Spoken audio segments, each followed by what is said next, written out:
mornings on Real Radio 104.1, broadcasting live on iHeartRadio. And hey, we got a guest that's here.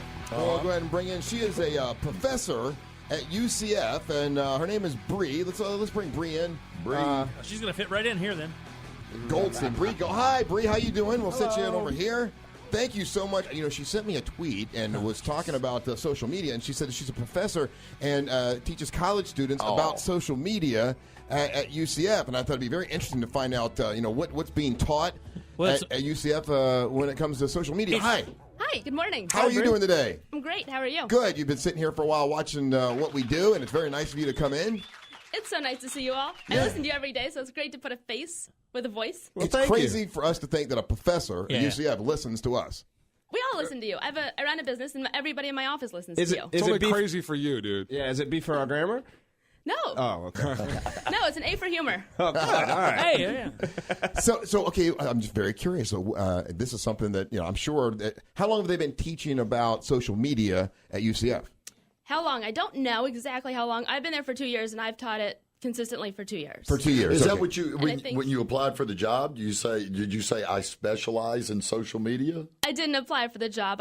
The joke is I went in to complain and came out with a job. Oh, really? What'd you go in to complain about? I was growing my company, interviewing students, graduates, right? And I'd ask them simple questions that seemed simple to me. How would you reach a group? How would you promote an event, etc.?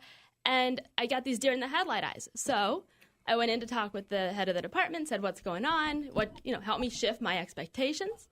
We talked about my background, my education, and they said, how would you like to teach a course? Wow. So they actually created the course for you to teach. I'm behind you. He's right there. Behind you. The other way. Other behind you. The black guy. Yeah, the black guy. So No. Lord of mercy.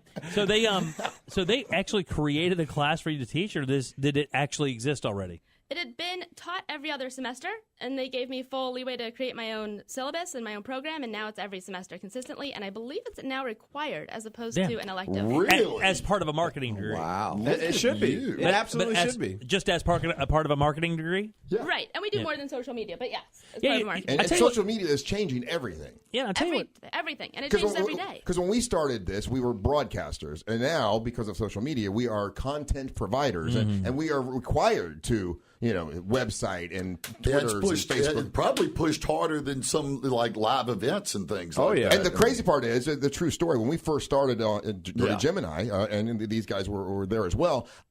Some listener made us a website, and we were telling the radio station we should all have websites. And they looked at us like we were retards.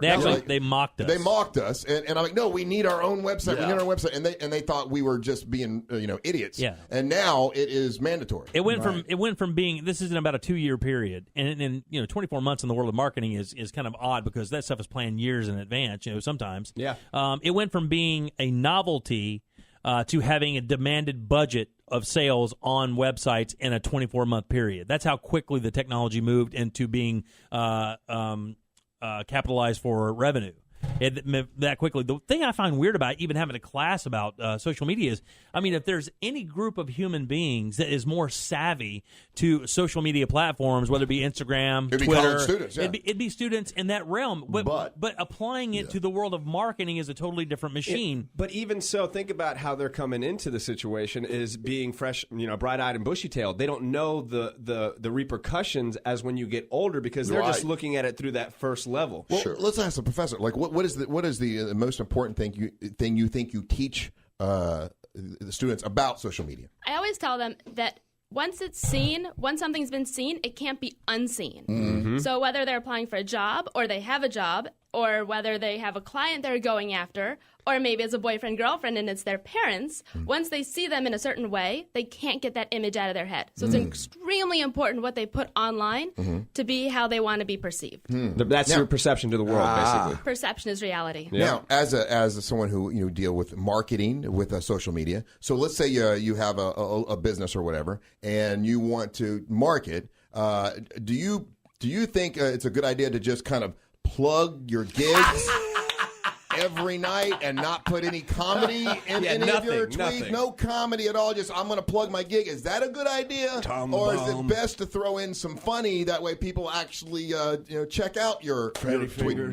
Well, if you actually want to be seen and get engagement, then I suggest putting in some funny. Gosh, you sound so smart, Professor. But can I follow this up? And I'm sorry you're here because I'm going to go ahead and take over right now. Here's the deal.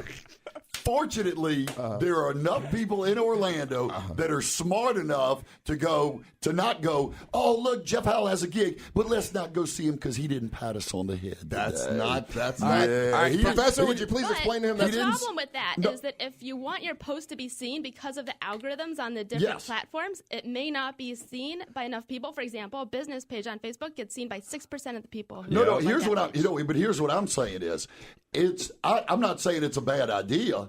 I'm saying I'm not doing it, okay? Because it's not worth my damn time. I pack the house. The only one I have problems with that house of blue. I pack the house. Every time you come see me, I pack the damn house. But you will admit that it's a better idea. No, I think it's a great idea, but I'm not doing it. Okay. It's not worth Professor? my time. Yes, Professor. Question for you. Do you pack the house because of the size of the house? Larger house, but it's still get packed? That's what I did. I just started playing smaller venues. There you go. That was the best line that's ever been said on this show. So I took your advice, Russ, and I needed a picture. Me and Jeff were playing this weekend. I needed a promo picture. There you go. So I didn't have one handy, and I put up just a picture of bacon and eggs. That is a good picture. You see, as our promo shot. We're going to pack the house. And that's going to pack the house. But it's better than just some boring shot, right? That's right. Yes. Something to grab your attention. Go ahead, That's kiss stupid. up to him. Kiss up to him. That's stupid. Pigs and chickens. Yeah, Sure, it she has says. nothing to do with our show. It's just Hey, I'm actually going to be out at a car lot this weekend, and just check my Twitter account for a rack of ribs that I have a picture of on my web. That way I'll know exactly where I'm going to be. One has nothing to do with the other, is what he's saying. So, okay, thinking about that, what are some other things that we should be aware of that social media is doing to society? Right. So with the way that, for example, the way that Twitter works, where a tweet on average only has the potential to be seen in the first 24 minutes that it's posted, it's requiring people to check Facebook, Twitter, and their other platforms more often, and to be quicker about posting, to post more often, and it's making our attention span as a society a lot shorter. Yep. And Vine's a perfect example of that. I have so many questions for you because I'm social media is something that we always talk about here. And did you have a question? I was going to say, can we do that? I know you have a bunch of questions, and let's take a break because we have to take a break, and then have the professor stay around for another segment. Do you mind? No, absolutely, of course. We appreciate you coming Thanks. in. A professor from UCF. So we're Bree. Yeah, sounding a little smart today. Social media expert. All right, you're listening to the Monsters in the Morning.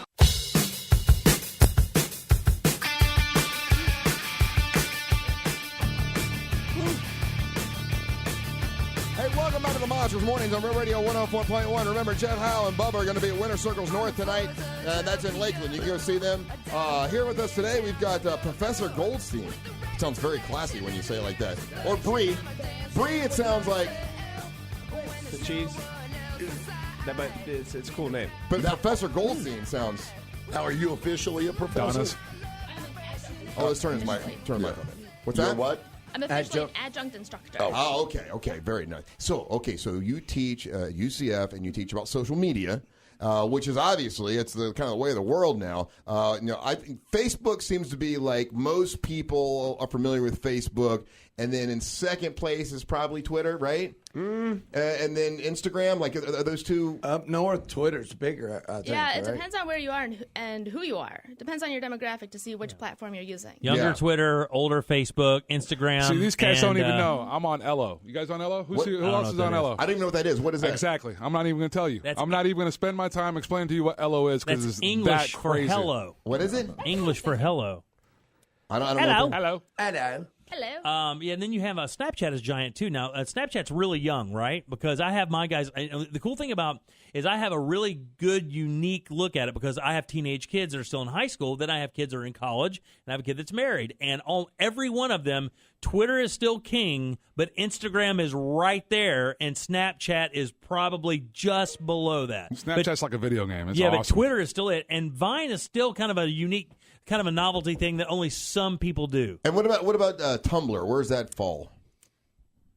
Tumblr is more of becoming more like a blog almost. Yeah. Yeah, it's like an image blog. Yeah. Yeah, but Snapchat is giant. My guys are always Snapchatting, but when it comes to like making a statement about your life, they go to Twitter. What about Groupon? Groupon is compared to Facebook? That's where I'm plugging. Maybe you share your Groupons on Facebook, but kind of completely different platforms. And you said you own a company as well, right? I do, yes. What does the company do? We do public relations, and we're releasing an app to market next month.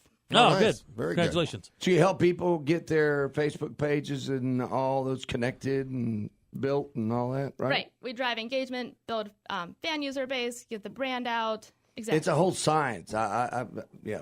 I like to call it science. Science. And Carlos, you've been fascinated with this for I'm obsessed with social media and YouTube. I just love it. Both my wife and I, because we have businesses and we have to use it in order.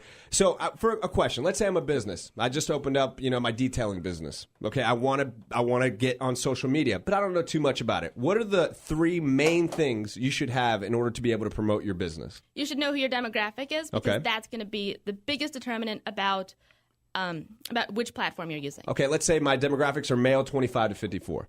Okay, so let's say you go with Facebook, for example, especially for a detailing business. It's a visual business. People want to see a before and after picture. They might want to see a video.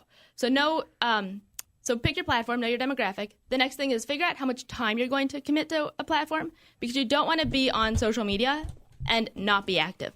That suggests to people that your business may be closed. yeah. If you're not going to attend it, if you're not going to do stuff, then people will think they think you're not. Exactly. Yeah. Oh, look, they haven't updated in 3 weeks. They must not be doing anything. So know your audience, and then figure out the platform. So I want boom, I got to get on Facebook, videos and photos. And then what's another tip that I could should I go to Twitter? Should I go to Instagram? It completely depends on your demographic. If you're going for 25-year-old males, sure, use Twitter and Instagram. But what you're doing, use hashtags. Okay. Right, because that helps you join a conversation, helps you get found, and be conversational, be engaging. If it's strictly about your business, people will tune you out. I like to go with the 80-20%. 80% to be engaging, 20% is about business. Okay. What about posting? 80% engaging. 20% business. What about posting? How many times should you post a day? I know it's different for different events, but how many is too much? What is there an average? Some people do too much, and I'll end up I'll delete them if they're too much. Right. It's kind of like an email. How many mass emails do you want to get in your inbox every day? Right. Facebook is similar. Right. Facebook, I like to go around 2 for a business. Okay. Right. Twitter, you could do up to 5. Okay. Because they scroll down so quickly. How much cute stuff in between the 2? I'm wondering. Hey, the demographic thing, I'm thinking myself, Facebook might not be my thing. I'm thinking penny savers. There you go. You know what's weird is like with Jeff saying, I know what Russ is saying, but I have Jeff's in my timeline. Jeff right here's in my timeline. If you did a picture of just like a rehearsal, and did it like this, like because. And I'm not telling you how to do your business. I'm just saying.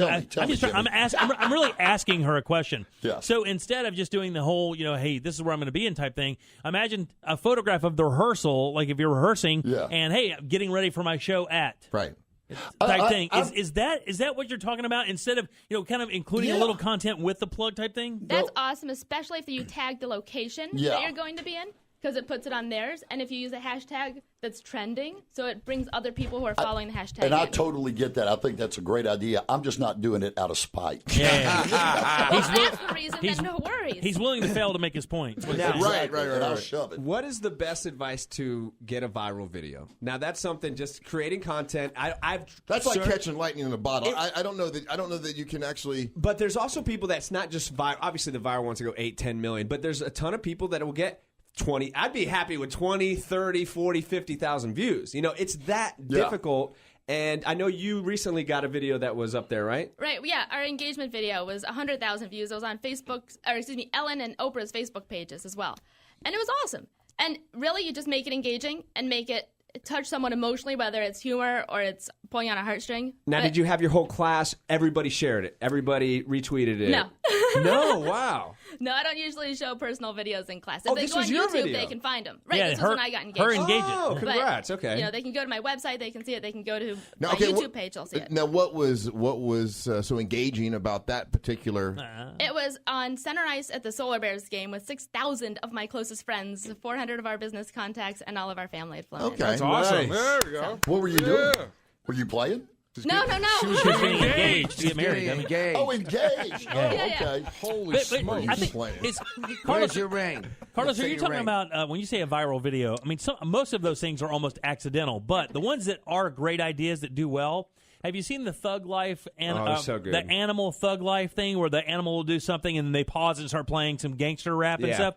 It seems so stupid. I'm looking at a compilation video of Thug Life animals. I mean, you could it looks like two stoner dudes made these things. How many hits do you think, or how many views do you think this one compilation video has? 8 million. I watch them every time. 6.3 million views, and that's one of 20 compilation videos for Thug Life animals. But also, that's a good point about it, that you don't really know. But from what I hear, YouTube's getting its ass kicked by Facebook right now, right? It is, yeah. Yeah, video-wise. Video-wise, And yeah. YouTube's fixing to go. I believe they're fixing to go to subscription because they're making all the content providers change. They're not going to do ads anymore. Right. I don't know, but we saw a 400-pound man on a mechanical bull this morning. It made me laugh. And that was a woman, Russ. Oh, well, she was fat. I don't care what you put up. Nothing is going to beat Thug Goat. Yeah. I mean, nothing is going to Goat. beat Thug Goat knocking you off your motorcycle, knocking over old women in the street with bags of groceries. Right. Thug Goat is a winner. So, Professor Goldstein, how many people are in your class? 70 students. 70 students, and how many classes do you have?